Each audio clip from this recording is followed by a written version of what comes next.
Scott, about a decade ago, brought me, after we had written Sinister, he brought me Joe Hill's The Black Phone, which is one of his favorite stories. And I loved it, but it just wasn't right for us at the time. It just wasn't, there was a whole lot that needed to be added. It was a very small, compact story.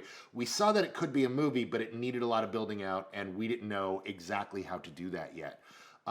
And then fast forward years later, Scott and I are having a night where we're just talking about things, and he pitches to me the idea of doing a film about his childhood, about doing something about the resiliency of youth and how, how we as children kind of deal with some really awful things, and that forges us into who we are as adults, and asked me if I'd wanted to work on something like that.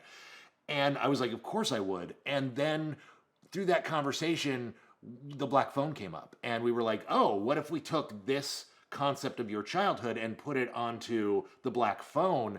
That would fill in all the blanks that we needed, and it just seemed like a no-brainer.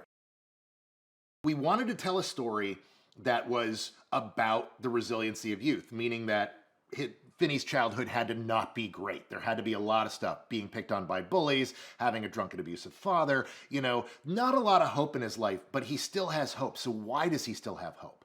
Well, we created this relationship with him and his sister that is this very loving, affectionate relationship of two kids coming up in a bad home. They're single father. He's an alcoholic. He's working a lot. How do these kids cope? And how they cope is by being there for each other. The grabber is kind of a monolith in the film. We're not entirely sure who he is, where he comes from, why entirely he's doing what he's doing. Although Scott and I bury a lot of that in the subtext. If you dig in and you really kind of think it through, you get who this guy is and where he came from and the idea of the things that happened to him in his own childhood that clearly has forged who he is now. But the grabber is really just kind of this nightmarish guy who we never really get to see clearly. He's just the monster.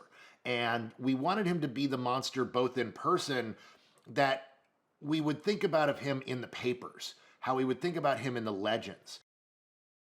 Scott has a very singular mind when he's shooting. He very much is in tune with the scene in a way that I don't see out of a lot of folks.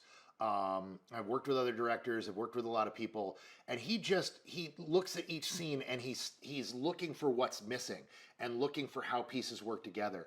And he has a very, very visual understanding of storytelling and a very visual mind. Like, he creates these incredibly bizarre, fantastic, psychedelic landscapes in his imagination that very much he sees and knows how to bring to life, and in a very tactile way. He wants you to feel like you could reach through the screen and touch the scene there.